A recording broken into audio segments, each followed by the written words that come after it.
2026 നമുക്ക് കുറച്ച് പ്ലാനിങ്ങോട് കൂടിയിട്ട് കുറെ കാര്യങ്ങൾ ചെയ്യാൻ മനസ്സിലാക്കിക്കൊണ്ട് നമ്മൾ മുന്നോട്ട് പോകാൻ വേണ്ടിയിട്ട് കുറച്ച് കാര്യങ്ങളാണ് സംസാരിക്കുന്നത്.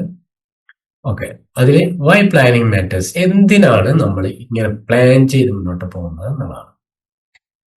അതിലെ ഒന്നാമത്തത് 2026 ഇസ് ഓൾറെഡി ഹിയർ. 2026 നമ്മൾ ഒരു വർഷം പിന്നിട്ടു, അടുത്ത വർഷം നമ്മളെ മുന്നിൽ വന്നിരിക്കാം. നമ്മൾ ഓൾറെഡി ഈ 2026 ആണ് ഇപ്പോൾ ലാൻഡ് ചെയ്തിരിക്കുന്നത്. എല്ലാവർക്കും ഇവിടെ 365 ദിവസമാണ് ഉണ്ടാവുക. അതെല്ലാ പണക്കാരനും പാവപ്പെട്ടവനും കച്ചവടക്കാരനും സാധാരണക്കാരനും ഉദ്യോഗസ്ഥർക്കും എല്ലാവർക്കും ഒരേ ഇതാണ് 365 ദിവസം ഉണ്ടാവുക. എന്നാല് പലരും പല രീതിയിലാണ് ഈ ഒരു വർഷത്തെ ഉപയോഗപ്പെടുത്തുന്നത്. എങ്ങനെ അത് മാറ്റാം? Difference is not a talent.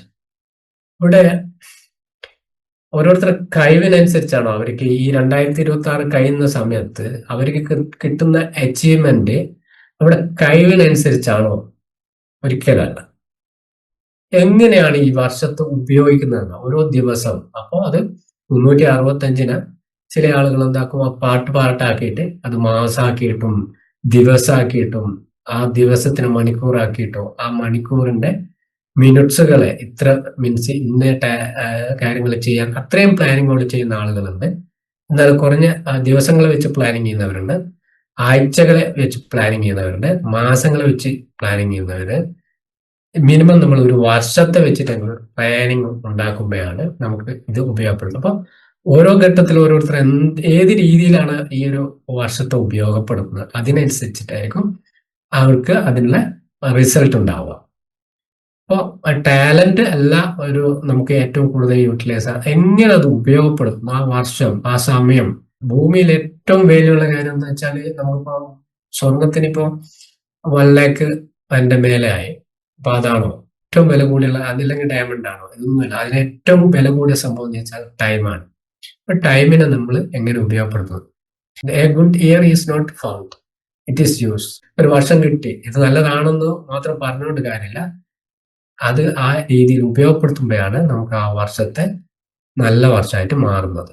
അപ്പൊ ഇതിൽ നമ്മൾ കുറച്ച് ചെക്ക് ലിസ്റ്റ് എന്തൊക്കെയാണ് നമ്മൾ ഇതിൽ നോക്കേണ്ടത് എന്നുള്ള ഒരു കാര്യമാണ് രണ്ടാമത്തെ പറഞ്ഞത്. ലൈഫ് ഏരിയാസ്, നമ്മൾ ജീവിതത്തിൽ കടന്നു പോകുന്ന കുറെ ഏരിയകളെ എങ്ങനെയാണ് നമ്മൾ ഉപയോഗപ്പെടുത്തുന്നതാണ് ഇതിൽ പറയുന്നത്. ഹെൽത്ത് ആൻഡ് എനർജി, ആരോഗ്യം. ആരോഗ്യം എന്ന് പറയുന്നത് എന്താണ്, നമ്മൾ ഏറ്റവും കൂടുതൽ ഫോക്കസ് ചെയ്യേണ്ട കാര്യമാണ്. നമ്മൾ ഈ ആരോഗ്യത്തോടെ ഇരിക്കുമ്പോഴാണ് നമുക്ക് ഈ സമയം യൂട്ടിലൈസ് ചെയ്യാൻ പറ്റുക, നമ്മുടെ കഴിവിനെ യൂട്ടിലൈസ് ചെയ്യാൻ പറ്റുക, നമുക്ക് ഒരു കാര്യം ചിന്തിക്കാൻ അതിനനുസരിച്ച് പ്രവർത്തിക്കാനൊക്കെ സാധിക്കുക. നമ്മുടെ എന്താണ് ഉള്ള റിസോഴ്സ്, നമ്മളെ കയ്യിലുള്ള പണം അത് നഷ്ടപ്പെട്ടു പോകാതിരിക്കുക നമുക്ക് ആരോഗ്യം വേണം. അല്ലാതെ നമ്മുടെ ദലൈലാമ പറഞ്ഞ പോലെ നമ്മള് ആരോഗ്യം മറന്നുകൊണ്ട് പണത്തിന്റെ പിന്നാലെ പോയി പിന്നെ പണം ഉണ്ടാക്കി പിന്നെ ആരോഗ്യം പിടിക്കാൻ ആ പണവും കൊണ്ടുപോകുന്നത് അവരവസ്ഥയാണല്ലോ ഇന്നുള്ളത്. അപ്പൊ അതിൽ നിന്ന് മാറിയിട്ട് നമ്മൾ ആരോഗ്യത്തിന് എന്ന് വെച്ചാൽ നമ്മുടെ എല്ലാ ചെക്കപ്പും ചെയ്ത് ഡോക്ടറെ അടുത്ത് പോയിട്ട് അവിടെ ഏറ്റവും വലിയ സൂപ്പർ സ്പെഷ്യാലിറ്റി ഹോസ്പിറ്റലിൽ പോകാന്നല്ല, നമ്മുടെ ആരോഗ്യം എന്താണെന്ന് മിനിമം നമ്മൾ മനസ്സിലാക്കണം. നമുക്ക് ഏറ്റവും കൂടുതൽ നമ്മുടെ ശരീരത്തിന് വേണ്ടത് എന്താണ്, അത് നമ്മൾ മെയിൻറ്റെയിൻ ചെയ്യുന്നുണ്ടോ? ഇപ്പം ശരീരത്തിലുള്ള എന്തൊക്കെ പ്രശ്നങ്ങളാണുള്ളത്, അത് എന്തിന്റെ പ്രശ്നമാണ്, അങ്ങനെയാണെങ്കിൽ ഞാൻ എങ്ങനെയാണ് അതിനെ ഓവർകം ചെയ്യുക? ഇത്തരം കാര്യങ്ങൾക്ക് വളരെ സിമ്പിൾ. മുമ്പ് ചിലപ്പോ നമുക്ക് ഏറെ ഉണ്ടാകുന്ന സംഭവമാണ് തലവേദന, ഹെഡേക്ക്. എന്താണ് കാര്യം? മിക്കവാറും 99% ആളുകളിലും പ്രത്യേകിച്ച് സ്ത്രീകളിൽ തലവേദന ഉണ്ടാകുന്ന വെള്ളത്തിന്റെ കുറവാണ്. അവരെ വാട്ടർ ഇൻടേക്കിന്റെ കുറവാണ്. അവരെ ശരീരം ഡീഹൈഡ്രേഷൻ ചെയ്യുന്നത് കൊണ്ട് തലവേദനയാവുന്നു. അതുവരെ എനിക്ക് മൈഗ്രെയിൻ ആണ്, അതല്ലെങ്കിൽ ഞാൻ എത്രയോ വർഷം കുഞ്ഞുനാളെ ഉള്ള തലവേദനയാണ്, ഇപ്പോൾ മാറിയിട്ടില്ല. മെയിൻ റീസൺ 90% എന്താണ്? Water intake. നമ്മുടെ ശരീരത്തിന്റെ 80% വെള്ളമാണ് വേണ്ടത്. പക്ഷെ ആ വെള്ളം നമ്മൾ കൃത്യമായിട്ട് ഉപയോഗപ്പെടുത്തുന്നില്ല. ഇനി ചിലപ്പോൾ പല ചെറിയ നമുക്ക് രോഗം എന്ന് പറയുന്നത് നേരത്തെ നമ്മൾ ഡോക്ടറെ അടുത്ത് പോയി കഴിഞ്ഞാൽ ഡോക്ടർ എന്താ ചെയ്തിരിക്കുന്നത്, നമ്മൾ ലക്ഷണങ്ങൾ നോക്കും. അവര് കയ്യിലോ ടോർച്ച് ഉണ്ടാവും, അതേപോലെ തന്നെ നാവ് പൊന്തിച്ച് നോക്കുന്ന ഒരു കാര്യം ഉണ്ടാവും. അത് കഴിഞ്ഞിട്ട് നമ്മളെ വിരലുകളും നഖമൊക്കെ നോക്കിയിട്ട് അവരെ സിംറ്റം മനസ്സിലാക്കിയിരുന്നു. ഇന്ന് നേരെ ലാബ് ലാബിൽ പോയിട്ട് നമ്മൾ രക്തമോ അല്ലെങ്കിൽ ഏതെങ്കിലും ശരീരത്തിൽ നിന്നുള്ള കാര്യങ്ങൾ എടുത്തിട്ട് അത് ടെസ്റ്റ് ചെയ്തിട്ടാണ് ഇന്ന് രോഗം വിലയിരുത്തുന്നത്.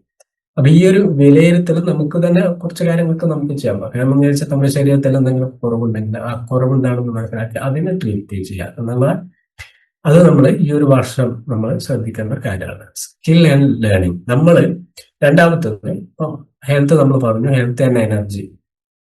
ഹെൽത്ത് ഉണ്ടാകുമ്പോൾ നമുക്ക് എനർജി ഉണ്ടാകും. ഈ ഹെൽത്ത് മെയിൻറ്റെയിൻ ചെയ്യുന്ന സമയത്ത് നമ്മുടെ എനർജി, പിന്നെ നമ്മുടെ കഴിവ്, ഉള്ള കഴിവ് എന്താണെന്നും ആദ്യം നമ്മൾ തിരിച്ചറിയാം. രണ്ടാമത് ഇതില് എത്രത്തോളം എനിക്ക് മെച്ചപ്പെടുത്താൻ സാധിക്കും അത് നമ്മൾ പഠിക്കുക. ഇതാണ് രണ്ടാമത്. അതിന് നമ്മൾ സമയം ചെലവഴിക്കുക.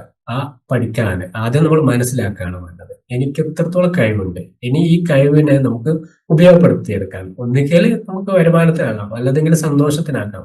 രണ്ട് കാര്യം നമുക്ക് ലഭിക്കും, അതല്ലെങ്കിൽ രണ്ടിലൊന്ന് നിർബന്ധമായിട്ട് നമുക്ക് ലഭിക്കും ഇത് ഉപയോഗപ്പെടുത്തി കഴിഞ്ഞാൽ. എങ്ങനെയാണെങ്കിലും നമ്മുടെ കയ്യിൽ ഒരു പണം ഉണ്ടാകുന്ന സമയത്ത് നമ്മുടെ ബാങ്ക് ബാലൻസിൽ എന്താണ് നമുക്ക് എവിടെയും പോയിട്ട് ഒരു ATM കുത്താൻ പറ്റുന്ന രീതിയിൽ നമ്മൾ ആയിട്ടുണ്ട് എങ്കിൽ നമുക്ക് സന്തോഷം വരും, നമ്മുടെ എനർജി ലെവൽ കൂടും, നമ്മുടെ ചിന്താഗതികൾ മാറും. അപ്പൊ അതിന് വേണ്ടിയിട്ട് നമ്മളെ സ്കില്ലിനെ മാത്രം ഉപയോഗിച്ചിട്ട് നമുക്ക് വളരാൻ സാധിക്കും. പിന്നെ മൂന്നാമത്തത് ഫാമിലി ആൻഡ് സ്പേസ്. നമ്മൾ ഏറ്റവും മറ്റേ ശ്രദ്ധിക്കേണ്ട ഒരു കാര്യം നമ്മുടെ ഫാമിലി ഏറ്റവും അടുത്ത് നമ്മൾ ആരെയാണ് സെർവ് ചെയ്യുന്നത് അവര് ഒക്കെ സാറ്റിസ്ഫൈഡ് ആയിരിക്കണം. മക്കളാണെങ്കിലും ഭർത്താവാണെങ്കിലും അല്ലെങ്കിൽ ഭാര്യയാണെങ്കിലും അവരൊക്കെ സാറ്റിസ്ഫൈഡ് ആയിരിക്കണം. ഇങ്ങനെ നമ്മൾ കുടുംബം സാറ്റിസ്ഫൈഡ് ആകുന്ന സമയത്താണ് നമുക്ക് കുടുംബത്തിന്റെ എന്താണ് നമുക്ക് അവിടെ നമുക്ക് എന്തൊക്കെ ചെയ്യാനുള്ള ഒരു മൂഡ് കിട്ടുക, അതല്ലെങ്കിൽ നമുക്ക് മുന്നോട്ടൊരു സപ്പോർട്ട് കിട്ടുക, അതും അല്ലെങ്കിൽ നമുക്ക് അവിടെ നിന്ന് ഒരു എനർജറ്റിക് ആയിട്ട് എന്തെങ്കിലും കാര്യങ്ങൾ നമ്മൾ സംസാരിക്കാനും അവിടെ എന്തെങ്കിലും ഇംപ്ലിമെന്റ് ചെയ്യാനും അവിടെ ഒന്ന് പ്രവർത്തിക്കാനും അവിടെ എന്തെങ്കിലും കാര്യങ്ങൾ മാറ്റം വരുത്താനൊക്കെ നമ്മൾ ഫാമിലി നമ്മൾ കൃത്യമായിട്ട് നമുക്ക് സാറ്റിസ്ഫൈഡ് ആകണം. ചെറിയ മാറ്റങ്ങൾ വരുന്നത് ചിലപ്പം ഇന്നുള്ള നമ്മുടെ ഒരു സ്വഭാവം അതല്ലെങ്കിൽ നമ്മുടെ സംസാര ശൈലി അതല്ലെങ്കിൽ നമ്മുടെ ഒരു കാഴ്ചപ്പാട് മാത്രമായിരിക്കും ഇന്ന് നമ്മൾ അനുഭവിക്കുന്ന കുറെ ദുരിതങ്ങൾക്കും കുറെ പ്രയാസങ്ങൾക്കും കഷ്ടതകൾക്കും കാരണം നമ്മുടെ വാക്കില് അതിന്റെ ടൂണിൽ ഒരു മാറ്റം വരുത്തിയാൽ മതി. നമ്മളിപ്പോ ഓരോരുത്തർക്കും ഓരോരുത്തരുടേതായ ഒരു പൊസിഷൻ നമ്മൾ കൊടുക്കുകയാണ്. ഒന്നാമത്തത് മക്കളുടെ പൊസിഷൻ കൊടുക്കുക, ഭർത്താവാണ് ഭർത്താവിന്റെ പൊസിഷൻ കൊടുക്കുക, ഭാര്യയാണ് ഭാര്യയുടെ പൊസിഷൻ കൊടുക്കുക. പൊസിഷൻ കൊടുക്കുക എന്ന് പറയുന്നത് ഒരു ഭാര്യ എന്ന് പറയുന്നത് അവള് എന്താണ് ഒരു കുടുംബത്തിന്റെ അമ്മയാണ്, അവളെ വീട്ടിന്റെ ഒരു ഭരണകർത്താവാണ്. ഈ ഒരു നിലക്ക് എന്താണ് അവരെ ബഹുമാനിക്കുകയും അവരെ നമുക്ക് തരുന്ന സപ്പോർട്ട് കാര്യങ്ങൾക്കൊക്കെ നമ്മൾ നന്ദി പറയുകയൊക്കെ ചെയ്യുന്ന ശീലം ഉണ്ടാക്കാം. ഒന്നും ചെറിയ രൂപത്തിൽ വെച്ചാൽ നമ്മൾ ഉണ്ടാക്കി തരുന്ന ഭക്ഷണത്തെങ്കിലും നന്ദി പറഞ്ഞു തുടങ്ങുക, അതല്ലെങ്കിൽ അതിനൊരു ഒന്ന് അപ്രിസിയേഷൻ കൊടുക്കുക, അതല്ലെങ്കിൽ ഏതെങ്കിലും ഒരു കാര്യം ചെയ്ത് അപ്രിസിയേഷൻ കൊടുക്കുക. ചെറിയൊരു മാറ്റം നമ്മൾ വരുത്തുക, ഒന്ന് നമ്മുടെ ഒന്ന് ടച്ച് ചെയ്യുക, ഒന്ന് ഒരു ഇഷ്ടം പറയുക. ഇത്തരം ചെറിയൊരു മാറ്റങ്ങൾ ചിലപ്പോൾ ഒരു വർഷത്തേക്ക് ഒരു പ്രാവശ്യം പറയുന്ന ഒരു ഇഷ്ടം മാത്രമേ വേണ്ടുള്ളൂ, അതല്ലെങ്കിൽ ഒരു വർഷത്തേക്ക് ഒരു കെട്ടിപ്പിടുത്തം മാത്രം മതിയാവും ആ ജീവിതം ആ കുടുംബം മാറാൻ വേണ്ടിയിട്ട്. അത് തിരിച്ചറിയാനാണ്. ഭർത്താവാണെങ്കിൽ ചിലപ്പം നമ്മളായിരിക്കും ഒരു വീട്ടിന്റെ ഇൻകം സ്രോതസ്, ചിലപ്പോൾ ഭാര്യ ആയിരിക്കാം, അങ്ങനെ ഉണ്ടാവില്ല, ജോലി കാര്യങ്ങൾ. അപ്പൊ അവിടെ ഭർത്താവ് എന്നുള്ള ഒരു പൊസിഷൻ ഉണ്ട്. അവരാണ് എന്താണ് കുഞ്ഞുങ്ങളുടെ അച്ഛനാണ്, പുറത്തുള്ള കാര്യങ്ങളെല്ലാം മാനേജ് ചെയ്യുന്ന മൂപ്പരായിരിക്കും. അങ്ങനെ പല രീതിയിലുള്ള കുറെ എന്താണ് പ്രയോറിറ്റി ഉണ്ട്. ആ പ്രയോറിറ്റി നമ്മൾ മാനിച്ചു കൊടുക്കുക. അതിനനുസരിച്ച് നമ്മൾ ഇപ്പൊ നിലവില് നമ്മൾ എന്തെങ്കിലും എന്താണ് നമ്മളെ പെരുമാറ്റത്തിലോ നമ്മുടെ കാഴ്ചപ്പാടിലോ മാറ്റം വരുത്തണമെങ്കിൽ ഇന്ന് ഞാൻ ആ മാറ്റം വരുത്താൻ ഞാൻ ഇന്ന് തയ്യാറാണ് എന്നത് മനസ്സിലെങ്കിലും കരുതുക. അപ്പോൾ അത് ആക്ഷനായിട്ട് നമുക്ക് മുന്നോട്ട് കൊണ്ടുപോകാൻ പറ്റും. ആദ്യത്തെ ആക്ഷൻ എന്ന് പറയുന്നത് നമ്മൾ കരുതുക എന്നുള്ളതാണ്. രണ്ടാമതാണ് അത് ഇംപ്ലിമെന്റ് ചെയ്യുക എന്നുള്ളത്. അപ്പോൾ നമ്മൾ വിചാരിച്ചാൽ, നമ്മൾ ആഗ്രഹിച്ചാൽ, നമ്മൾ ഉദ്ദേശിച്ചാൽ മാത്രമേ നമുക്ക് ഒരു മാറ്റം ഉണ്ടാക്കാൻ സാധിക്കുള്ളൂ. Income and stability. നമ്മുടെ ഇൻകം ഇപ്പൊ നിലവിലുള്ള ഇൻകം എന്താണ്, ഇനി നമുക്ക് ഏത് രീതിയിലൊക്കെ അഡീഷണൽ ഇൻകം ഉണ്ടാക്കാൻ സാധിക്കും, അത് സ്റ്റേബിൾ ആയിട്ടൊരു ഇൻകം ആക്കി മാറ്റാൻ എന്തൊക്കെ മാറ്റങ്ങളാണ് വരുത്തുക ഇപ്പൊ നമുക്ക് ആലോചിച്ചു തുടങ്ങാം. ഇൻകം ഉള്ളവരാണെങ്കിൽ അത് സ്റ്റേബിൾ ആയിട്ടുള്ള ഇൻകം ആക്കി മാറ്റാൻ വേണ്ടിയിട്ട്. ഇനി അതല്ല ഇൻകം ഇല്ലാത്തവരാണെങ്കിൽ ഒരു പുതിയ ഇൻകം ഉണ്ടാക്കാം, അതല്ലെങ്കിൽ ഒരു എന്താണ് അഡീഷണൽ ഇൻകം ആയിട്ടോ അതല്ലെങ്കിൽ സൈഡ് ഇൻകം ആയിട്ടോ എന്ത് ചെയ്യാൻ സാധിക്കും, അത് എനിക്ക് എങ്ങനെ അത് ഉണ്ടാക്കാം പറ്റും എന്നുള്ള കാര്യങ്ങൾ ആലോചിക്കുക, ചെയ്യുക. Self believe. അപ്പൊ ഈ പറഞ്ഞ കാര്യങ്ങളൊക്കെ നമുക്ക് അതിനേക്കാൾ ഏറ്റവും പ്രധാനപ്പെട്ട ഒരു കാര്യമാണ് സെൽഫ് ബിലീവ്. നമ്മൾ പലപ്പോഴും പറയുന്ന ഒരു കാര്യമാണ് സെൽഫ് ബിലീവ്. കൃത്യമായിട്ട് നമ്മളെ മോട്ടിവേറ്റ് ചെയ്യണം. ഏത് സമയത്തും നമ്മൾ ശരിക്ക് എന്താ ചെയ്യേണ്ടതെന്ന് വെച്ചാൽ കാലത്ത് എന്നിട്ട് നമ്മളെ അപ്രീസിയേഷൻ ചെയ്യണം എന്നുള്ളതാണ്. ഞാനെന്ന ശരീരത്തെ ഞാൻ മാത്രമാണ് യഥാർത്ഥത്തിൽ ഏറ്റവും അടുത്ത് സ്നേഹിക്കുന്ന ഒരാൾ അമ്മയും അത് അച്ഛനുമാണ്. അല്ലാതെ വേറെ ആരും, മക്കളാണെങ്കിലും ഭർത്താവാണെങ്കിലും അതല്ലെങ്കിൽ ഭാര്യയാണെങ്കിലും മക്കളാണെങ്കിലും ഇവരാരും നമ്മളെ അവരുടെ ഒരു ആവശ്യത്തിനും ആഗ്രഹത്തിനും വേണ്ടിയിട്ടാണ് നമ്മളെ സ്നേഹിക്കുന്നത്. അതേ സ്ഥാനത്ത് 99.9 ശതമാനം അമ്മമാരും അച്ഛന്മാരാണ് മക്കളെ സ്നേഹിക്കുന്നതെന്ന് വിചാരിച്ചാൽ അവര് ഇമോഷണൽ കണക്ട് ആണ്. മറ്റത് കണ്ടീഷണൽ കണക്ട് ആണ്. പക്ഷെ ഈ കണ്ടീഷനിന്റെ അപ്പുറം ചില ബോണ്ടിങ്ങുകൾ അവിടെ നമുക്ക് വരുന്നുണ്ട്. അതുകൊണ്ടാണ് നമുക്ക് അത്രയും അടുത്ത ബന്ധങ്ങളും ഒക്കെ സൂക്ഷിക്കാൻ പറ്റുന്നത്. നമ്മൾ ഇത് രണ്ടും നിലനിർത്തണം. അപ്പൊ ഇത് നമുക്ക് കിട്ടിയില്ല എന്ന് വിചാരിക്കാം. ഞാൻ പറയില്ല, കണ്ടീഷണൽ ആയിട്ടുള്ളത് അച്ഛനും അമ്മയും എന്ത് കണ്ടീഷനിലാക്കും നമുക്ക് തരും. പക്ഷെ മറ്റു മക്കളാണെങ്കിലും ഭർത്താവാണെങ്കിലും ചില കണ്ടീഷനിൽ അവർ തന്നെന്ന് വരില്ല. തരാത്ത സമയത്ത് നമ്മൾ അപ്രിസിയേഷൻ ചെയ്യേണ്ടത് നമ്മൾ തന്നെയാണ്. സ്വന്തമായിട്ട് നമ്മൾ അപ്രിസിയേഷൻ ചെയ്യാം. Self believe. എനിക്കതിന് കഴിയും, ഞാൻ തളരേണ്ടവളല്ല, അല്ലെ തളരേണ്ടവനല്ല, എനിക്ക് ഇതിന് കഴിയും, ഇത് ഓവർകം, ഏത് പ്രയാസത്തെ ഓവർകം ചെയ്യാൻ അതിനൊരു കരുത്തുണ്ട്, കഴിവുണ്ട്, അതിന്റെ വഴി ഞാൻ കാണും എന്നുള്ള ഒരു സെൽഫ് ബിലീവ് ആണ് നമുക്ക് ആദ്യമായിട്ട് ഈ ഒരു 2026 നമ്മൾ ഏറ്റവും പ്രധാനപ്പെട്ട എടുക്കേണ്ട ഒരു തീരുമാനം അതാണ്. അങ്ങനെ നമ്മൾ ബിലീവ് ചെയ്താൽ, നമ്മൾ വിശ്വസിച്ച് കഴിഞ്ഞാൽ 100% നമുക്ക് എത്താൻ സാധിക്കും. If even 3 of this improve, ഇതിൽ ഏതെങ്കിലും 3 ഈ 2026 നിങ്ങൾ ഇംപ്രൂവ് ചെയ്ത് കഴിഞ്ഞാൽ നിങ്ങൾ സക്സസ് ആവും. ഇപ്പൊ നമ്മള് ഹെൽത്ത് എനർജി പറഞ്ഞു, സ്കിൽ ലേണിംഗ് പറഞ്ഞു, ഫാമിലി സ്പേസ് പറഞ്ഞു, ഇൻകം ആൻഡ് സ്റ്റെബിലിറ്റി പറഞ്ഞു, സെൽഫ് ബിലീവ്. ഇപ്പൊ ഇതില് 5 കാര്യങ്ങൾ പറഞ്ഞു. ഇതിൽ 3 ഏതെങ്കിലും ചെയ്ത് കഴിഞ്ഞാൽ 100% നിങ്ങൾ സക്സസ് ആവും. അടുത്തത് ടൈം യൂട്ടിലൈസ്. നമ്മൾ പറഞ്ഞു നമ്മുടെ ഏറ്റവും പ്രധാനപ്പെട്ട ഒരു കാര്യമാണ് ടൈം. നമ്മുടെ ടൈമാണ് ഏറ്റവും വില പിടിച്ച കാര്യം. അപ്പോൾ ടൈം എങ്ങനെയാണ് നമ്മൾ ഉപയോഗിക്കുക എന്നുള്ളത്. Time actually goes. നമ്മൾ ആദ്യം ചിന്തിക്കേണ്ടത് നമ്മൾ ഒരു ദിവസത്തിൽ എവിടേക്കാണ് നമ്മൾ സമയം പോകുന്നത് എന്നുള്ളത് ആദ്യം നമ്മൾ വിലയിരുത്തണം. അപ്പോഴാണല്ലേ നമുക്ക് നിയന്ത്രിക്കാൻ. നമ്മൾ എങ്ങോട്ടാണ് പോകുന്നത്. ഇപ്പൊ ഒരു വെള്ളം ഒഴുകി പോവുകയാണ്, നമുക്ക് അത് തടഞ്ഞു നിർത്തണമെങ്കിൽ എങ്ങോട്ടാണ് ഈ വെള്ളം പോകുന്നത് നോക്കിയിട്ട് അവിടെ അത് പോകാതിരിക്കാൻ വേണ്ടി തടയണോ മറ്റോ സിമെന്റ് വെച്ചിട്ടോ തടയോ വെച്ചിട്ടോ എന്തെങ്കിലും കാര്യം വെച്ചിട്ട് അത് തടയണമെങ്കിൽ എങ്ങോട്ടാ പോകുന്ന ആ റൂട്ട് മനസ്സിലാണ്ടേ. അതേപോലെ നമ്മുടെ ടൈം എങ്ങോട്ടാണ് പോകുന്നത് എന്ന് നമ്മൾ ആദ്യം വിലയിരുത്താം. ചിലപ്പോൾ ഒരു ഫോൺ സ്ക്രോളിംഗ് ആയിരിക്കാം, അതല്ലെങ്കിൽ ഏതെങ്കിലും കാര്യങ്ങൾ നമ്മൾ വെയിറ്റിംഗ് ചെയ്യുന്നതായിരിക്കാം, ഡിസ്ട്രാക്ഷൻ ആയിരിക്കാം. വെയിറ്റിംഗ് എന്ന് പറയുന്നത് ഒരു പക്ഷേ നമ്മൾ പെർഫെക്ഷന് വേണ്ടി വെയിറ്റ് ചെയ്യുന്നതായിരിക്കാം. അത് സംഭവം അത് വരട്ടെ, അത് കിട്ടട്ടെ, അത് ലഭിക്കട്ടെ, പെർഫെക്റ്റ് ആയിട്ടുള്ള കാര്യങ്ങൾ കിട്ടട്ടെ എന്നിട്ട് ചെയ്യാം. അതല്ലെങ്കിൽ ആ ടൈം വരട്ടെ, അതല്ലെങ്കിൽ നമ്മൾക്ക് എൻ്റെ വീട്ടില് അവര് വരാനുണ്ട്, അവര് വരട്ടെ, അതല്ലെങ്കിൽ ഞാൻ ഇന്ന സ്ഥലത്ത് പോയി അവിടെ നിന്ന് ചെയ്യാം. ഇങ്ങനെ പല രീതിയിൽ നമ്മൾ വെയിറ്റിംഗ് ഉണ്ട്. അത് നമുക്ക് സമയം നഷ്ടപ്പെടുന്ന ഒരു കാര്യമാണ്. മറ്റത് ഡിസ്ട്രാക്ഷൻ. നമ്മൾ ഒരു കാര്യത്തിൽ ഇരിക്കാൻ വേണ്ടി ചെയ്യാൻ വേണ്ടി ഇരിക്കും, അപ്പോഴാണ് നമ്മൾ വേറെ എന്തെങ്കിലും കാര്യം കാണുന്നത്, അതിലേക്ക് പോകും. ഏറ്റവും പ്രധാനപ്പെട്ട കാര്യം നമ്മൾ ആദ്യം പറഞ്ഞിട്ടുണ്ട്, ഫോൺ സ്ക്രോളിംഗ് ആണ്. ഫോണിൽ തന്നെ കുറെ ആളുകൾ സംസാരിച്ചുകൊണ്ടേയിരിക്കുക. ഒരു ദിവസം കുറെ ആളുകളെ കണക്ട് ചെയ്ത് സംസാരിച്ചിട്ടില്ലെങ്കിൽ ഉറക്കം വരില്ല. ഉറങ്ങുന്നതിന് മുമ്പേ എങ്ങനെയെങ്കിലും കുറെ ആളുകളെ വിളിച്ചു തീർക്കുക എന്നുള്ള ഒരു കടമയോ പോലെ ചെയ്യുന്ന കാര്യങ്ങളുണ്ട്. ഈ സമയത്ത് നമുക്ക് ഇതും പിടിച്ച് വീഡിയോ കോൾ വരെ ചെയ്യുന്ന ആളുകളുണ്ട്. ഫ്രണ്ട്സിനായിട്ടാലും ഫാമിലി ആയിട്ടാലും വീഡിയോ കോൾ ഇങ്ങനെ സമയത്ത് ഒത്തിരി സമയം ചെയ്യുക. ആ സമയത്ത് ഒന്നും ചെയ്യാൻ പറ്റില്ല. നമുക്ക് ഒരു ആക്ടിവിറ്റീസ് ചെയ്യാൻ പറ്റാത്ത സമയമാണ് ഈ വീഡിയോ കോളൊക്കെ ചെയ്യുന്ന സമയത്ത്. കോളിംഗ് ആണെങ്കിലും ഇതൊക്കെ ആവശ്യത്തിനനുസരിച്ച് ഉപയോഗിക്കുക, അനാവശ്യമായിട്ടൊന്ന് നിർത്തുക.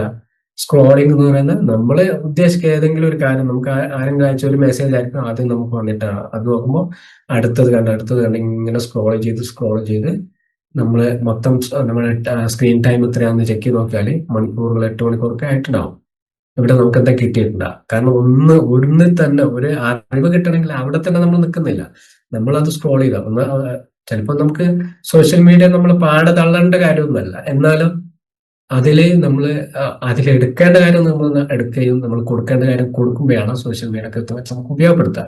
അതല്ലാതെ ആദ്യം നമ്മൾ ഇങ്ങനെ സ്ക്രോൾ ചെയ്ത് പോയി കഴിഞ്ഞാൽ നമുക്ക് മനസ്സിലാക്കാതെ വേസ്റ്റ് ആവുന്ന സമയത്ത് ലാസ്റ്റ് നമ്മൾ കണക്ക് കുറികളൊന്നും നമുക്ക് അങ്ങനെ കിട്ടിയിട്ടുണ്ടാവില്ല. ക്യൂരിയോസിറ്റിക്ക് വേണ്ടിയിട്ട് അടുത്തടുത്ത് ഇങ്ങനെ പോയിക്കൊണ്ടേയിരിക്കുകയാണ് ചെയ്യാം. അപ്പം നമ്മുടെ മനസ്സിൽ നമ്മൾ എന്തൊക്കെ സ്ക്രോൾ ചെയ്യുന്നു, എവിടെയൊക്കെ നമ്മൾ നോക്കുന്നു, എന്തൊക്കെ കാര്യത്തിലാണ് കൂടുതൽ നമ്മൾ ഡിലേ കൊടുക്കുന്നത്, അതിനനുസരിച്ച് നമുക്ക് അതുപോലുള്ളത് വീണ്ടും വീണ്ടും വീണ്ടും ഇട്ട് കൊണ്ടേയിരിക്കും. അതാണ് സോഷ്യൽ മീഡിയയുടെ അൽഗോരിതം. അപ്പൊ നമ്മളെ ആഗ്രഹത്തിനനുസരിച്ച് നമ്മൾ എന്ത് കണ്ട് നമ്മൾ ചിന്തിക്കുന്ന കാര്യങ്ങളെല്ലാം നമ്മുടെ മൊബൈലിൽ വരുന്നത് നമ്മുടെ മനസ്സിനെ മനസ്സിലാക്കിയുണ്ട്. അതെങ്ങനെയാണ് മനസ്സിലാക്കിയെന്ന് വെച്ചാല് നമ്മൾ ഇതിൽ ചെയ്യുന്ന കാര്യങ്ങളൊക്കെ വാച്ച് ചെയ്ത് അതൊക്കെ മനസ്സിലാക്കി റോബോട്ട് നമ്മൾ കൃത്യമായിട്ട് മനസ്സിലാക്കുന്നുണ്ട്. അതനുസരിച്ച് നിങ്ങൾ ഒരു പോസ്റ്റ് കണ്ടാൽ അതുപോലുള്ള കുറെ പോസ്റ്റുകൾ കാണിക്കും. നിങ്ങൾക്ക് അതാണ് ഇഷ്ടം എന്ന് അത് മനസ്സിലാക്കി അതിനനുസരിച്ചുള്ളതാണ് നിങ്ങളെ മുന്നിൽ കൊണ്ടുവരുന്നത്. അപ്പൊ ആ രീതിയിൽ നമ്മൾ സമയം, കാരണം ഇതൊരിക്കലും നമുക്ക് മടുക്കില്ല, കാരണം നമ്മൾ ഇഷ്ടമുള്ളതാണ് നമ്മളെ മുന്നിൽ വരുന്നത്, സ്ക്രോൾ ചെയ്തുകൊണ്ടേയിരിക്കും. അപ്പൊ അതിൽ നമ്മൾ പറഞ്ഞത് ഫോണ്, രണ്ടാമത്തെ സ്ക്രോളിങ്, മൂന്നാമത്തെ വെയിറ്റിംഗ്, നാലാമത്തെ ഡിസ്ട്രാക്ഷൻ. നമ്മുടെ സമയം തരാൻ ഒന്നിലേക്കാല് അതിൽ കോൺസെൻട്രേറ്റ് ചെയ്ത് ചെയ്യാൻ സാധിക്കാത്ത നമ്മൾ പലതിലേക്കും പോകുന്ന ഒരവസ്ഥയാണ്. പിന്നെ ഫ്രീ ടൈമും യൂസ്ഡ് ടൈമും അത് നമ്മൾ വിലയിരുത്തുക. ഞാൻ എത്രത്തോളം സമയം ഉപയോഗിച്ചിട്ടുണ്ട്, എത്ര സമയം ഞാൻ ഫ്രീ ആക്കിയിട്ടുണ്ട്, അതിൽ ഇത്ര സമയം ഞാൻ ഉറങ്ങിയിട്ടുണ്ട്. നമ്മൾ അതിന്റെ ഒരു കണക്കെടുക്കുമ്പോഴാണ് ലാഭവും നഷ്ടവും നമുക്ക് തിരിയുക. അപ്പൊ നമുക്ക് ആദ്യം വേണ്ടതെന്ന് വെച്ചാൽ ഇതിനൊക്കെ ഒരു കണക്ക്, ഒരു വിലയിരുത്തുക. 2026 നമ്മുടെ ടൈം എങ്ങനെ ഉപയോഗിക്കണം എന്നുള്ള വിലയിരുത്തൽ നമ്മൾ ഉണ്ടാക്കിയെടുക്കുക എന്നുള്ളതാണ് ഒരു കാര്യം. പിന്നെ സിമ്പിൾ മെത്തേഡ്. ഇപ്പൊ ഇതെങ്ങനെ ഉപയോഗപ്പെടുത്താൻ അതിനു കൂടി ഒരു സിമ്പിൾ മെത്തേഡാണ് ഇപ്പൊ പറയുന്നത്. ഇതിൽ 3 കാര്യങ്ങൾ പറയുന്നത്. ഒരു കാര്യത്തിൽ നമ്മൾ ഫോക്കസ് ചെയ്യുക. ഇത്ര സമയം ഞാൻ ഇന്നേ കാര്യം ചെയ്യും എന്നുള്ള കാര്യത്തിൽ ഫോക്കസ്ഡ് ആകുക എന്നുള്ളതാണ് ഒന്നാമത്തത്. ആ ഒരു കാര്യം നമ്മൾ പൂർത്തീകരിക്കാൻ അന്ന് ഉപയോഗപ്പെടുത്തുക. അത് ഇത്ര മണിക്കൂറായാലല്ല, ആ മണിക്കൂർ അതിന് മാത്രം ചെലവഴിക്കുക. അത് കഴിഞ്ഞതിന് ശേഷം അടുത്തതിന് ഉപയോഗിക്കുക. അങ്ങനെ ഒന്നിന് ഫോക്കസ്ഡ് ആയിട്ടുള്ള ഒരു സമയം കൊടുക്കുക. Same time same place. നമ്മൾ ഒന്നിവിടെ ചെയ്ത്, ഒന്ന് അവിടെ ചെയ്ത്, ഒന്നപ്പുറം ചെയ്ത്, അങ്ങനെ നമുക്കൊരു ഒരു ഓർഗനൈസേഷൻ, ഒരു കൃത്യമായിട്ടുള്ള ഒരു ഓർഗനൈസ്ഡ് അല്ലാത്ത പല കാര്യങ്ങളും നമ്മൾ ചെയ്യുമ്പോൾ അതും പൂർത്തിയായിട്ടുണ്ടാവില്ല, ഇതും പൂർത്തിയായിട്ടുണ്ടാവില്ല, മറ്റൊന്നും പൂർത്തിയായിട്ടുണ്ടാവില്ല. അങ്ങനെ നമുക്ക് ഒരു സാറ്റിസ്ഫാക്ഷൻ നഷ്ടപ്പെടും. നമ്മൾ ടൈം കഴിഞ്ഞു വീണ്ടും വീണ്ടും അതേ ഒരു റിപ്പീറ്റ് ചെയ്താൽ അതിൽ തന്നെ ഒന്നും പൂർത്തിയാക്കാനാവാതെ അതിൽ തന്നെ നമ്മൾ കണിഞ്ഞു പോകുന്ന ഒരു അവസ്ഥ വരും. അതില്ലാതാക്കാൻ വേണ്ടിയിട്ട് നമുക്ക് വൺ ടൈം സെയിം പ്ലേസ്, ഒരു സമയത്ത് ഒരു കാര്യം ചെയ്യുക, അവിടെയുള്ള കാര്യം മാത്രം ചെയ്യാമെന്നുള്ള ഒരു കാര്യം എടുക്കാം. No perfection needed. പിന്നെ നമ്മൾ ഏറ്റവും മറ്റൊരു കാര്യമാണ്, പെർഫെക്ഷൻ വേണ്ട. പെർഫെക്ഷൻ ഒരു കാര്യത്തിൽ 2026 നമ്മൾ എന്ത് കാര്യം ചെയ്യുമ്പോൾ പെർഫെക്ഷന് വേണ്ടിയിട്ട് നമ്മൾ മാറ്റി വെക്കരുത്. അത് നമ്മൾ സമയം ഇങ്ങനെ നഷ്ടപ്പെടുത്തുകയുള്ളൂ. അല്ലാതെ അത് ഒരിക്കലും പെർഫെക്ഷൻ വരില്ല. നിങ്ങൾക്ക് പെർഫെക്റ്റ് ആയിട്ട് ഞാൻ ഒരു വീട്ടിൽ താമസിക്കണം എന്ന് കഴിഞ്ഞാൽ മനുഷ്യനെ ആയുസിന്റെ ഇടക്ക് ഒരു വീട്ടിൽ താമസിക്കാൻ പറ്റില്ല. കാരണം എന്താ വെച്ചാല് നമ്മൾ ഒരു സാറ്റിസ്ഫാക്ഷൻ അവിടെ വരില്ല. നമ്മൾ ഇന്ന് ഒരു വീടുണ്ടാക്കി പാല് കാച്ചല് അതല്ലെങ്കിൽ അതിന് ഇനാഗ്രേഷൻ കഴിയുന്നതിന് മുമ്പായിട്ട് തൊട്ടടുത്ത് അതിന് ഓപ്പോസിറ്റ് ആയിട്ടുള്ള അതിലും മനോഹരമായിട്ടുള്ള അതിലും വ്യത്യസ്തമായ ഡിസൈൻ ഉള്ളതും വേറൊരാൾ തുടങ്ങിയിട്ടുണ്ടാവും. അപ്പോൾ ഇങ്ങനെ നമുക്ക് ചില കാര്യങ്ങൾ നമ്മൾ വീട്ടിൽ സാറ്റിസ്ഫൈഡ് ആയിരിക്കുക, നമ്മൾ അതിന്റെ അറ്റ്മോസ്ഫിയർ ഒക്കെ മാറ്റുക. ഈ രീതിയിൽ നമ്മളൊരു നമ്മുടെ മനസ്സിനെ അതിനൊക്കെ പാകപ്പെടുത്തുക. അതായത് പെർഫെക്ഷൻ, അതേപോലെ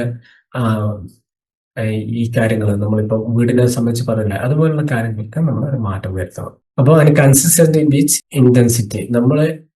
നമ്മളെന്താണ് നമ്മുടെ ലക്ഷ്യകാര്യങ്ങൾ കൃത്യമായിട്ട് നമുക്ക് യൂട്ടിലൈസ് ചെയ്യാൻ നമ്മുടെ തുടർച്ചയായിട്ട് ഓരോ കാര്യങ്ങളും അതിന്റെ കൺസിസ്റ്റൻസിയോട് കൂടിയിട്ട് ഒരേ കാര്യങ്ങൾ ചെയ്യുക, ഒരേ സമയത്ത് ചെയ്യുക, ഒരു കാര്യത്തിൽ നമ്മൾ ഫോക്കസ് ചെയ്തിരിക്കുക. ഈ ഒരു രീതിയിൽ നമ്മൾ ടൈമിനെ യൂട്ടിലൈസ് ചെയ്യാവുന്നതാണ്. നമ്മുടെ സ്കില്ലിനെ പ്ലാൻ ചെയ്യുന്ന രീതിയാണ് ഇത്. അപ്പോ skill is A life time asset. നമുക്കൊരു കഴിവുണ്ട്, നമ്മളൊരു ക്രിയേറ്റിവിറ്റി കഴിവുണ്ട്. ഇത് നമ്മുടെ ലൈഫ് ടൈം അസറ്റ് ആണ്. നമ്മുടെ ജീവിതം മാറ്റാൻ ഇതല്ലാത്ത മറ്റൊരു കാര്യം ആവശ്യമില്ല. നമ്മൾ ആ കാര്യം കൃത്യമായിട്ട് ഉപയോഗപ്പെടുത്തണം. ഉദാഹരണത്തിന് നമുക്കറിയാലോ, ഏതെങ്കിലും ഒരു സ്പീഷീസുള്ള നമുക്ക് പൂമ്പാറ്റ എടുക്കാം. ഒരു പൂന്തോട്ടത്തിൽ പോയ ഇഷ്ടം പോലെ പൂമ്പാറ്റകൾ ഉണ്ടാവും. ഒരു പൂമ്പാറ്റ മറ്റൊരു പൂമ്പാറ്റയിൽ വ്യത്യസ്തമായിരിക്കും. അതിന്റെ മനോഹാരിത, അതിന്റെ ചിറകുകൾ, അതിന്റെ കളറ്, അതിന്റെ ഒരു ഓവറോൾ അതിന്റെ ഒരു ആകൃതി ഇതൊക്കെ നോക്കി കഴിഞ്ഞാൽ ഭയങ്കര ഇഷ്ടപ്പെടുന്ന സാധനം ഉണ്ടാവും. അതേ പൂന്തോട്ടത്തിൽ തന്നെ മറ്റു പൂമ്പാറ്റകളും പാറിപ്പറക്കുന്നുണ്ടാവും. അതിൽ പലതും അത്ര മനോഹരമായ ഒരു കളർ സിംഗിൾ കളറിലായിരിക്കാം. അതിന് ചിറക് ഒടിഞ്ഞതുണ്ടാവും, ചിറകില് കീറ് വീണതുണ്ടാവും, തീരെ ഭംഗിയില്ലാത്ത കളർ ആയിട്ടുള്ളതുണ്ടാവും.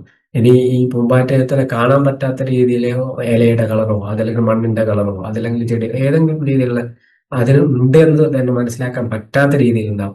പക്ഷെ ഇതൊക്കെ നിങ്ങൾ കാണുന്നില്ല. ആ ചെടിയിൽ പാറി പറന്ന് നടന്ന് അവിടുന്നൊക്കെ തേൻ കുടിക്കുകയാണ്. അപ്പം അതതിന്റെ പണിയെടുക്കാണ്. അതിന്റെ ആവശ്യമുള്ള ഭക്ഷണം ആഹാരം അത് എന്റെ സ്കില്ല് നമ്മൾ കമ്പയർ ചെയ്യുകയും അതേപോലെ തന്നെ ഇത് ഉപയോഗപ്പെടുത്തുകയും ചെയ്തില്ല. നമ്മളിങ്ങനെ മറ്റവർ ഇതിനേക്കാൾ നന്നായിട്ട് ചെയ്യുന്ന മറ്റൊരാൾ അതല്ലെങ്കിൽ അവർ ചെയ്യുന്ന കാര്യം അതുപോലെ എനിക്കും ചെയ്യണമെന്ന് വിചാരിച്ച് നമ്മൾ ചെയ്യാതിരിക്കുമ്പോൾ ഈ പൂമ്പാറ്റ തേന് കുടിക്കാതെ അവിടെ ഒരു ഉച്ചത്തടിയിൽ ഇരിക്കുന്ന പോലെ ഉണ്ടാവാം. ലാസ്റ്റ് അത് ഈ തേന് കിട്ടാതെ മരണപ്പെട്ടു പോകുന്ന അവസ്ഥ. അതുപോലെ നമ്മുടെ സ്കില്ലൊക്കെ ഒരു പെർഫെക്ഷന് വേണ്ടിയിട്ടോ മറ്റോ മാറ്റി വെക്കുന്ന സമയത്ത് ഈ ഒരു അച്ചീവ്മെന്റ് നമുക്ക് കിട്ടില്ല. ശരിക്കും നമ്മൾ സ്പോയിൽ ചെയ്യാണ്. നമുക്ക് ഉള്ള ഒരു കഴിവ്, എല്ലാവർക്കും ഇല്ലാത്തൊരു കഴിവ്. ആ കഴിവ് നമ്മൾ ഉണ്ടായിട്ട് അത് ചെയ്യാതിരിക്കുക എന്ന് പറയുന്നത്. Skill remove fear. അത് നിങ്ങളെയും കൂടി ഒരു ഇന്ററാക്ഷൻ വേണ്ടതാണ്. ശരിക്കും നമുക്കൊരു കഴിവുണ്ട് എന്നുള്ളത് നമുക്ക് എവിടെ പോയി കഴിഞ്ഞാലും നമുക്കൊരു ഐഡന്റിറ്റി ആണ്. നമുക്ക് അവിടെ ഒരു പേടി ഉണ്ടാവില്ല. നമുക്കറിയാം കുറെ ആളുകൾ കൂടുന്നിടത്തില് ചില ആളുകൾ നല്ല പാട്ടുകാരായിരിക്കും. അവർക്ക് ഭയങ്കര എൻജോയ് ആയിരിക്കും. അവർക്ക് ഇവിടെ ഒരു പാട്ട് നടക്കും, അതിലെനിക്ക് പാടാൻ സാധിക്കും, ഞാൻ പാടും, അതല്ലെങ്കിൽ ഈ ആഘോഷത്തിൽ ഞാൻ ഉണ്ടായിരിക്കും എന്നുള്ള ഒരു ഇതിലോട് കൂടിയിട്ടാണ്. അപ്പം എല്ലാ കാര്യത്തിലും ആക്റ്റീവ് ആയിരിക്കും. ലാസ്റ്റ് പാട്ട് വരുന്ന സമയത്ത് ഒരു സ്റ്റേജിലും കാര്യങ്ങളൊക്കെയാണ്. അതേപോലെ ഒരു ചിത്രം വരയ്ക്കുന്ന ആളാണെങ്കിൽ അവിടെ ചിത്രം വരയ്ക്കാനുള്ള ഒരു എനർജി. ഇപ്പോൾ കലാകാരൻ, പാട്ടുകാരൻ, അതല്ലെങ്കിൽ ഒരു ഫ്ലോറിസ്റ്റ്, അങ്ങനെ ഏതെങ്കിലും ഒരു സ്കില്ല് നമുക്കുണ്ടോ അത് നമുക്ക് ആ ഗ്രൂപ്പിന്റെ അടുക്ക് അതല്ലെങ്കിൽ സൊസൈറ്റിന്റെ അടുക്ക് നമുക്കൊരു ധൈര്യമാണ്. ഒരിക്കലും നമ്മൾ എവിടെയും ചൂളിപ്പോവുകയില്ല. അതല്ലെങ്കിൽ നമുക്കൊരു ഒരു പേടി തോന്നുകയില്ല. നമുക്ക് മുന്നോട്ട് പോകാനുള്ള ഏറ്റവും നല്ലൊരു ആയുധമാണ് നമ്മുടെ കയ്യിലുള്ള സ്കില്ല്. Skill create option. നമുക്ക് എന്ത് ചെയ്യണം എന്നുള്ള. അപ്പൊ നമുക്കിപ്പോ ഒരു ഫ്ലോറിസ്റ്റിന് എന്തൊക്കെ കാര്യങ്ങൾ ചെയ്യാം? ഒരു ഫ്ലോറിസ്റ്റ് ആയിട്ട് വർക്ക് ചെയ്യാം. ഒരു നല്ലൊരു ടെക്സ്റ്റൈൽസിലാണെങ്കിൽ അവിടെ ഡിസ്പ്ലേ ആർട്ടിസ്റ്റ് ആവാം. ഇനി നല്ലൊരു ഹോട്ടലിലാണെങ്കിൽ അവിടെ പല കാര്യങ്ങൾ അറേഞ്ച് ചെയ്യുന്ന രൂപത്തിലേക്ക് ഫ്ലോറിസ്റ്റ് എന്നതിലപ്പുറം അവിടുത്തെ പല ഡെക്കറേറ്റീവ് ആയിട്ടുള്ള കാര്യങ്ങൾ ചെയ്യുന്നതിന് സാധിക്കും. അതല്ല വേറെ ഏതെങ്കിലും ഏത് ഏരിയയിൽ പോയി കഴിഞ്ഞാലും അവർക്ക് അവിടെ നന്നായിട്ട് ഒന്ന് തിളങ്ങി നിൽക്കാനുള്ള ഓപ്ഷൻ അവർക്ക് ഉണ്ടാവും. അപ്പോൾ ഒരു സ്കില്ലുള്ള ആളുടെ പ്രത്യേകതയാണ്. Income is not the first target. ചില ആളുകള് കഴിവ് കൂടുതലൊന്നും ഉണ്ടാവില്ല, പക്ഷെ ഇൻകം നന്നായിട്ട് ജനറേറ്റ് ചെയ്തിട്ടുണ്ടാവും. നമ്മൾ ഇൻകത്തിലേക്ക് അപ്പുറം നമ്മൾ കഴിവിനൊന്നും കൂടി മെച്ചപ്പെടുത്തിയെടുക്കുന്നതിലാണ് നമ്മൾ ശ്രദ്ധിക്കേണ്ടത്. അപ്പോൾ ഇൻകം താനെ ബൈ പ്രോഡക്റ്റ് ആയിട്ട് നമുക്ക് വരും. ഇപ്പൊ നിങ്ങൾക്ക് ഒരു കഴിവുണ്ടായിട്ട് നിങ്ങൾക്കിപ്പോ ഒരു കഴിവുണ്ടായിട്ട് ഈ കഴിവ് കൊണ്ട് നിങ്ങൾക്ക് ജീവിതത്തിൽ എപ്പോഴും ഒരു അംഗീകാരം അതല്ലെങ്കിൽ ഒരു സ്ഥലത്ത് പോകുമ്പോൾ നിങ്ങൾക്ക് ഒരു അപ്രിസിയേഷൻ അത്തരം കാര്യങ്ങളൊക്കെ കിട്ടിയിട്ടുണ്ടോ? ഇപ്പൊ മറ്റൊരു കാര്യമാണ് നമ്മൾ ഇത് യൂട്ടിലൈസ് എങ്ങനെ ഈ ഒരു പ്രാക്ടീസ് ചെയ്യാന്നുള്ള ചെറിയ ഒരു 20 മിനിറ്റ് ഡെയിലി പ്രാക്ടീസ് എന്നുള്ള ഒരു ടൈം ഷെഡ്യൂൾ നമുക്ക് എടുക്കാം. അതല്ലെങ്കിൽ ഒരു ഹാബിറ്റ് ഉണ്ടാക്കാം. ഹാബിറ്റ് എന്ന് പറഞ്ഞാൽ ഇന്നും ചെയ്യാം, നാളെയും ചെയ്യാം, മറ്റന്നാളും ചെയ്യാം എന്നുള്ള രീതിയിൽ നമുക്ക് തുടർച്ചയായിട്ട് ചെയ്യാനുള്ള ഒരു ശീലത്തിലാണ് നമ്മൾ ഹാബിറ്റ് എന്ന് പറയുന്നത്. അപ്പോൾ ഒരു ശീലം നമ്മൾ ഉണ്ടാക്കിയെടുക്കുക. 1 thing to reduce. ഒരു കാര്യം നമ്മൾ നമ്മുടെ ടൈമും കാര്യങ്ങളൊക്കെ പോകുന്ന ഏതെങ്കിലും ഒരു കാര്യം നേരത്തെ പറഞ്ഞ പോലെയുള്ള സ്ക്രോളിംഗ് ആണെങ്കിൽ അത് നിർത്തുക. വേറെ എന്തെങ്കിലും നമ്മുടെ ടൈം പോകുന്ന ഏതെങ്കിലും കാര്യങ്ങൾ ഇത് നിർത്തുക. നമുക്ക് ആവശ്യമില്ലാത്ത ബെനിഫിറ്റ് ഇല്ലാത്ത കാര്യങ്ങൾ അതിന്റെ ടൈമിംഗ് കൊടുക്കുക, അതല്ലെങ്കിൽ നിർത്തുക. ഇങ്ങനെ നമ്മൾ ചെറിയൊരു മാറ്റങ്ങൾ വരുത്തി കഴിഞ്ഞാൽ ഇത് നമുക്ക് ഈസി ആയിട്ട് ഇംപ്ലിമെന്റ് ചെയ്ത് നമുക്ക് ഇതിലൂടെ വിജയിക്കാൻ സാധിക്കും. Commitment without pressure. ഇപ്പൊ നമ്മളൊരു ഇതിപ്പോ വേറെ ആരെങ്കിലും നിർബന്ധിച്ച് ചെയ്യുന്നതും നമ്മുടെ ഉള്ളിൽ നിന്ന് തന്നെ ഈ ഒരു തോന്നൽ ഉണ്ടായിട്ട് ചെയ്യുന്നു. അപ്പൊ തോന്നൽ വരാൻ ഈ ഒരു അറിവ് നമുക്ക് കാരണമാവും. പക്ഷെ ഒരു ഫോഴ്സ് ചെയ്ത് ഇന്നത് ചെയ്യൂ. നമ്മളിപ്പോ ഉണ്ടല്ലോ ഈ മെഡിസിൻ എടുക്കുന്ന ഇത് ഉച്ചക്ക് ഒരു മെഡിസിൻ രാത്രി ഒരു മെഡിസിൻ, ഉച്ചയ്ക്ക് ഒരു മെഡിസിൻ, കാലത്തൊരു മെഡിസിൻ, 3 ടൈം. അത് 8 മണിക്കൂർ ഇടവിട്ട് കൃത്യമായിട്ട് കഴിക്കണം എന്നുള്ളത് അതൊരു ഫോഴ്സ് ആണ്. എങ്കിലേ നമ്മുടെ രോഗം കുറയുള്ളൂ. അതൊരു ഫോഴ്സ് ആണ്. അതേ സമയത്ത് എനിക്ക് എന്റെ ഒരു രോഗം കുറയാൻ വേണ്ടിയിട്ട് ഞാനിത് എടുക്കാം. അപ്പൊ ഡോക്ടർ കൃത്യമായിട്ട് ഇതാ മക്കളോട് ഏൽപ്പിക്കാണ്.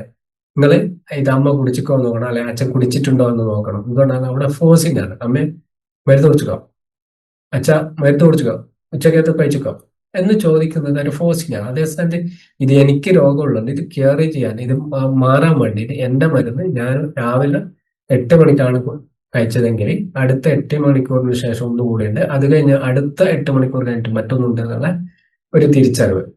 അപ്പൊ അതാണ് നമ്മൾ മനസ്സിലാക്കുന്നത്. അപ്പൊ അങ്ങനെ നമ്മൾ ചെയ്യുമ്പോൾ നമുക്ക് വളരെ ഈസി ആയിട്ട് നമുക്ക് ഒരു ഫോഴ്സ് ആയിട്ട് തോന്നാതെ ചെയ്യാൻ പറ്റും. Plan can change. നമ്മുടെ പ്ലാനിങ് ആണ് നമ്മുടെ ജീവിതത്തെ മാറ്റുന്നത്. അപ്പൊ അതിന്റെ റെസ്പോൺസിബിലിറ്റി നമ്മൾ ഏറ്റെടുക്കുക. എന്റെ പ്ലാന്, എന്റെ ജീവിതത്തിന്റെ മൂല്യത്തോടു കൂടി ജീവിക്കാൻ വേണ്ടി ഞാൻ നല്ലൊരു പ്ലാൻ ചെയ്യണം എന്നുള്ളത് നമ്മളാണ് അതിനുള്ള കാര്യം തീരുമാനം. Life in not interpret. അപ്പോൾ നമ്മൾ നമ്മുടെ ജീവിതം പാഴായി പോകാതിരിക്കാൻ വേണ്ടിയിട്ട് നമുക്ക് ചെയ്യേണ്ട കാര്യങ്ങൾ നമ്മൾ തന്നെ എടുക്കുക എന്നുള്ളതാണ്. But decision matters. നമ്മളെ ജീവിതം വഴിമുട്ടി പോകുന്നതിന് നമ്മൾ എടുക്കുന്ന തീരുമാനങ്ങളാണ് നമ്മളെ ജീവിതം ഏറ്റവും നല്ല ബ്യൂട്ടിഫുൾ ആയിട്ട് കളർഫുൾ ആയിട്ട് കൊണ്ടുപോകുന്നത്. അപ്പൊ അതിന് കുറെ നമ്മുടെ മാനസികമായിട്ട് നമ്മുടെ ജീവിതം കളർഫുൾ ആക്കുന്നത് എനിക്ക് സാധിക്കും, എന്റെ കഴിവിന് സാധിക്കും, എന്റെ മെന്റാലിറ്റിക്ക് സാധിക്കും എന്നുള്ളൊരു തിരിച്ചറിവ്. ആ രീതിയിൽ നമ്മുടെ മൈൻഡ് സെറ്റില് നമ്മൾ മാറ്റം വരുത്തി ഇതേപോലുള്ള ചെറിയ കാര്യങ്ങൾ ഇംപ്ലിമെന്റ് ചെയ്യുമ്പോഴാണ് ഇത് നിങ്ങൾക്ക് പ്രായോഗികമായിട്ട് വരുത്താൻ സാധിക്കുക. Use this year gently but intentionally. അപ്പോ ഈ ഒരു വർഷം വളരെ ജെന്റലി ആയിട്ട്, വളരെ മനസ്സറിഞ്ഞുകൊണ്ട് നമ്മൾ ഈ ഒരു കാര്യങ്ങൾ ഇംപ്ലിമെന്റ് ചെയ്യുക. അങ്ങനെ ചെയ്യുന്ന സമയത്ത് നമുക്ക് 100% ഇതിനൊരു ബെനിഫിറ്റ് കിട്ടും. അപ്പൊ നിങ്ങൾക്ക് ഈ ഒരു വർഷം നിങ്ങൾ വാട്സപ്പിൽ അയച്ചു തരാൻ വേണ്ടിയിട്ട് ഒരു ഷീറ്റ് ഞാൻ തയ്യാറാക്കിയിട്ടുണ്ട്. അതില് 2026 simple and skill planning worksheet ആണ്. ഇതിൽ നിങ്ങൾ എഴുതുക, അല്ല മൈ വേൾഡ് 2026 പുതിയൊരു വർഷം, how I want to feel this year. എങ്ങനെ 2026 നിങ്ങൾ ജീവിതത്തിൽ ആഗ്രഹിക്കുന്ന ഒരു കാര്യം എന്താണെന്നുള്ളത് ഇവിടെ 2026 ഈ ഒരു വർഷം കഴിയുമ്പോൾ എനിക്ക് ഇന്നേ കാര്യം ആണ് ഞാൻ ആഗ്രഹിക്കുന്നത് എന്നുള്ളത് നമുക്ക് അവിടെ എഴുതാം. Life areas check. എന്തൊക്കെയാണ് നിങ്ങൾ ചെക്ക് ചെയ്യേണ്ട കാര്യങ്ങൾ. അപ്പൊ ഇതിൽ നിങ്ങളെ ഹെൽത്ത് ഓക്കെ ആണോ, മാർക്ക് ചെയ്യുക, ഒരു ടിക്ക് കൊടുക്കുക. സ്കില്ല് ലേണിംഗ് അത് നിങ്ങൾ ചെയ്യുന്നുണ്ടോ, മാർക്ക് കൊടുക്കുക.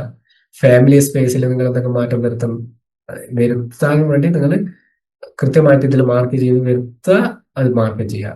ഇൻകം സ്റ്റെബിലിറ്റി അതിനെന്തായും ചെയ്യുന്നുണ്ടോ, അത് മാർക്ക് ചെയ്യാം. കോൺഫിഡൻസ് ആൻഡ് സെൽഫ് ബിലീവ് അതിൽ നിങ്ങൾക്ക് മാർക്ക് ചെയ്യാം. അപ്പോൾ മാർക്ക് ചെയ്യുന്ന കാര്യങ്ങൾ പ്രാവർത്തികമാക്കുക. ഇംപ്രൂവ് ഈവൻ 2, 3 ഇതിലിപ്പോ ഈ 5 കാര്യത്തിൽ ഏതെങ്കിലും 3 ചെയ്താൽ നിങ്ങൾ സക്സസ് സ്റ്റെപ്പ് ചവിട്ടി തുടങ്ങി. കുറെ കാര്യങ്ങൾ ചെയ്യാമെന്നല്ല, ഒരു ഫോക്കസ് ആയിട്ട് ഞാൻ എന്റെ ഇന്നേ സ്കില്ല് ഞാൻ കൂടുതൽ ഉപയോഗപ്പെടുത്തും. അപ്പം ഇപ്പൊ നമ്മളെ ഫ്ലോറിസ്റ്റ് എന്ന നിലയ്ക്കാണ് നമുക്ക് പല രീതിയിൽ പല കാര്യങ്ങൾ ചെയ്യാൻ പറ്റും. ഒന്നാമത് ഒരു ക്രിയേറ്റിവിറ്റി കഴിവുള്ള ആൾക്ക്, ഒരു ആർട്ടിസ്റ്റിന് പല കഴിവുകളും ഒരേ സമയത്ത് ചെയ്യാൻ സാധിക്കും. സ്ത്രീകൾക്കറിയാമല്ലോ, നമുക്ക് ഏഴോളം ടാസ്കുകൾ ഒരേ സമയത്ത് ചെയ്യാൻ കഴിവുള്ളവരാണ് പ്രത്യേകിച്ച് സ്ത്രീകള്. അപ്പൊ അവരുടെ സ്കില്ലും അവർക്ക് ഒരു ആർട്ടിസ്റ്റ് കൂടിയാവുന്ന സമയത്ത് ഏത് കാര്യം ചെയ്യാൻ സാധിക്കും എന്നുള്ള ഒരു കോൺഫിഡൻറ്റ്. അപ്പൊ അതിനനുസരിച്ച് പലതിലും നമ്മൾ പോകും. അതല്ലാതെ നമ്മൾ ഒന്നിൽ ഫോക്കസ് ചെയ്ത് അത് ചെയ്യുക എന്നുള്ളതാണ്. Daily weekly time promise. ഞാൻ അതിന് ഒരു ദിവസം ഈ ഒരു വർഷം 15 മിനിറ്റ് ഡെയിലി ചെയ്യാമെങ്കിൽ 15 മിനിറ്റ്, ഇനി 30 മിനിറ്റ് ആണെങ്കിൽ 30 മിനിറ്റ്, ഇനി 1 hour 1 മണിക്കൂർ വീക്കിലി ആണെങ്കിൽ അവിടെ നിങ്ങൾ ടിക്ക് ചെയ്യുക. അപ്പൊ അതിന്റെ ഏതാണ് സമയം എന്നുള്ള ഇവിടെ എഴുതിയും വെക്കുക, ഇന്നേ സമയം. അപ്പം 15 മിനിറ്റ് ആണെങ്കിൽ കാലത്ത് 15 മിനിറ്റ്, കാലത്ത് ഇത്ര മണി മുതൽ ഇത്ര മണി വരെ സ്പെസിഫിക് ആയിട്ടുള്ള ടൈം ഇവിടെ മെൻഷൻ എഴുതി വെക്കുക. 1 habit to add, small habit big change. അപ്പോൾ നമ്മൾ ചെറിയ ഒരു ഹാബിറ്റ് വാണ്ട് ടു ബിൽഡ്. എന്തൊരു ഹാബിറ്റ് എന്ന് വെച്ചാൽ ഒരു ശീലം. ചിലപ്പോൾ രാവിലെ എണീക്കുന്നതാക്കാം, അതല്ലെങ്കിൽ ഞാൻ ദിവസം പ്രാക്ടീസ് ചെയ്യുന്നതായിരിക്കാം, അതല്ലെങ്കിൽ നമ്മൾ എന്തെങ്കിലും സോഷ്യൽ മീഡിയയിൽ പോസ്റ്റ് ചെയ്യുന്നതായിരിക്കാം. എന്താണോ നിങ്ങൾക്ക് നമ്മളൊരു ഹാബിറ്റായിട്ട് ഡെയിലി ചെയ്യാൻ പറ്റുന്ന കാര്യം അത് ചെയ്യാം. അതൊരു ഹാബിറ്റായി ഇന്ന ഹാബിറ്റ് ഇവിടെ ചെയ്യുന്നുള്ള ഇവിടെ നിങ്ങൾ എഴുതി വെക്കുക. വൺ തിങ് ടു റെഡ്യൂസ്, ഏതെങ്കിലും ഒന്ന് കുറക്കാൻ. ഇപ്പൊ ഡിസ്ട്രാക്ഷൻ എന്ന് പറയുന്നത് വെച്ചാൽ നമ്മൾ ഒരു കാര്യത്തിൽ ഇരിക്കുമ്പോൾ പല കാര്യങ്ങളും ചെയ്യുന്നതാണ് ഡിസ്ട്രാക്ഷൻ. കമ്പാരിസൺ എന്ന് പറയുന്നത് നമ്മൾ ചെയ്യുന്ന സമയത്ത് മറ്റുള്ള നിങ്ങളുടെ പ്രവൃത്തി അല്ലെങ്കിൽ ആളുകളെ നമ്മൾ വിലയിരുത്തുക. അവരെ പോലെ എനിക്ക് കാണുന്നില്ലല്ലോ, അതുപോലെ എനിക്ക് ചെയ്യാൻ പറ്റുന്നില്ലല്ലോ എന്നുള്ള കാര്യങ്ങൾ. പിന്നെ പലതരത്തിലുള്ള പേടികൾ, ഫിയർ, അത് ഒഴിവാക്കേണ്ടത്. അതിലേതാണെന്ന് ഏതെങ്കിലും ഒരു കാര്യം ഇതിൽ ഒഴിവാക്കുക. സ്ക്രോളിങ്, നമ്മൾ എന്താണ് ഇങ്ങനെ സ്ക്രോൾ ചെയ്ത് നമ്മൾ ടൈം കൊല്ലുന്ന ഈ പരിപാടി ആവശ്യമില്ലാത്ത നമ്മൾ ഒഴിവാക്കാൻ തീരുമാനിക്കാൻ. ഇതിലെ ഏതെങ്കിലും ഒന്ന് നിർബന്ധമായിട്ട് എന്താക്കുക, നിങ്ങൾ ഇവിടെ ടിക്ക് ചെയ്താൽ നിങ്ങൾ ഒഴിവാക്കാന്നുള്ള ഒന്ന് മാത്രം ഈ വർഷം ഒഴിവാക്കുന്നുള്ള തീർച്ചപ്പെടുത്തുക ചെയ്യാം. ഐ വിൽ റെഡ്യൂസ് ഇവിടെ ഏതാണ്? ഐ വിൽ റെഡ്യൂസ് ഡിസ്ട്രാക്ഷൻ ആണ് ഡിസ്ട്രാക്ഷൻ, കമ്പാരിസൺ ആണ് കമ്പാരിസൺ, ഫിയർ ആണെങ്കിൽ ഫിയർ, സ്ക്രോളിങ് അത് ഇവിടെ എഴുതുക. അതിനാണ് ഈ ഗ്യാപ്പ് തന്നിരിക്കുന്നത് എഴുതാൻ വേണ്ടിയിട്ട്. My intention not a goal, read this when you feel love. ഏഴാമത്തെ ഒരു കാര്യം എന്ന് വെച്ചാൽ നിങ്ങൾ വായിക്കേണ്ട ഒരു കാര്യമാണ്. എന്താണ് 2026 ഞാൻ സമാധാനത്തോടുകൂടി സന്തോഷത്തോടുകൂടി ദിനേന എന്നോളം ഈ കാര്യങ്ങൾ ഞാൻ ചെയ്യാൻ ചൂസ് ചെയ്തു എന്നുള്ളത് നിങ്ങൾ വായിക്കുക. അപ്പോഴാണ് മേലത്തെ കാര്യങ്ങൾ ഞാൻ ഇന്ന ഒരു വാക്ക് കൊടുത്തിട്ടുണ്ടല്ലോ എന്റെ മനസ്സിന്. നിങ്ങൾ ആർക്കാ വാക്ക് കൊടുക്കുന്നത്? ഇത് ആർക്കും കാണിക്കാനൊന്നുമില്ല, ഇത് നിങ്ങൾ വെക്കേണ്ടതാണ്. നിങ്ങൾക്ക് കണ്ട് വിലയിരുത്തി നിങ്ങളെ ജീവിതം ഷേപ്പ് ചെയ്യാനുള്ള ഒരു അസറ്റായിട്ടിനെ ഇതിനെ കാണുകയും അതിനനുസരിച്ച് നിങ്ങൾ ഇതിനെ ഉപയോഗപ്പെടുത്തുകയും ചെയ്യുക. അതിനുശേഷം നിങ്ങളുടെ പേര്, നിങ്ങളെ എത്രാം തീയതിയാണ് നിങ്ങൾ ഇത് എഴുതുന്നത് വെച്ചാൽ ആ ഡേറ്റും കൊടുക്കുക. താമസിപ്പിക്കരുത്. ഈ ഒരാഴ്ച തന്നെ ഈ ഒരു കാര്യം നിങ്ങൾ ചെയ്യുക. ഇതിന്റെ